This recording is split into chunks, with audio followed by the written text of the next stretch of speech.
इहा परख करणु निहायत ज़रूरी आहे त ज़माने में माण्हू आयो आहे त आख़िर कहिड़नि माण्हुनि सां गॾु वेहिजे, कहिड़नि सां गॾु घारिजे। छाकाणि त हर माण्हूअ सां गॾु घारे नथो सघिजे। के अहिड़ा माण्हू हूंदा आहिनि जेके न रुॻो साथी, सॼण, रहबर ऐं रहनुमा थींदा आहिनि, पर असांजा भरझलाब थींदा आहिनि। अहिड़नि माण्हुनि सां वेहिजे, अहिड़नि माण्हुनि सां गॾु घारिजे जेके सूधे, संवारे, तराशे शख़्सियत खे मुकमिल हिकिड़ो माण्पे वारो इंसान बणाइण में पंहिंजो रोल प्ले करे सघनि। वेहणु वेजनि वटि जे सिखें त सघो थिएं।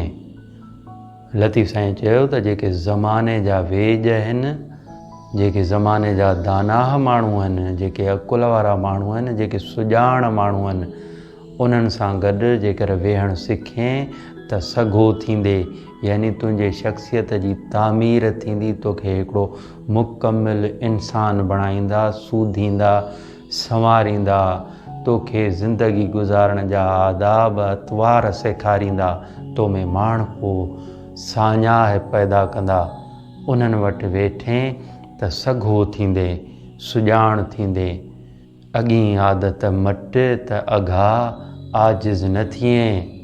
इहो तुंहिंजो जेको साथ हलकड़नि माण्हुनि सां रहियो आहे, इहा संगत मटाए, इहा पंहिंजी आदत मटाए, उन्हनि वटि वेहण जी, उन्हनि सां गॾु घारण जी, त जीअं तूं आजिज़ न थी पवीं, हिन हाल खां बि न वञी हलियो।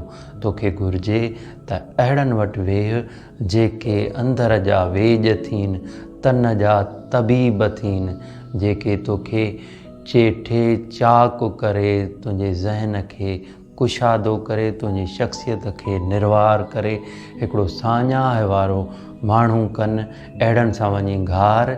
जेकर तूं अञा बि न मुड़ें ऐं तो पंहिंजी अॻी आदत न मटाई, अहिड़नि ख़सीस माण्हुनि सां गॾु घारींदो रहें, उन्हनि सां वेठल रहें, त पोइ इहो थींदो त हिन हाल खां बि वेंदे हलियो आजिज़ थी पवंदे, सुवाली थी वेंदे।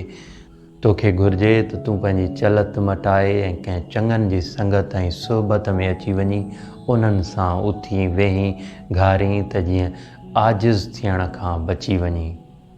वेहण वेजनि वटि जे सिखें त सघो थिएं। अॻी आदत मटि त अघा आजिज़ न थिएं।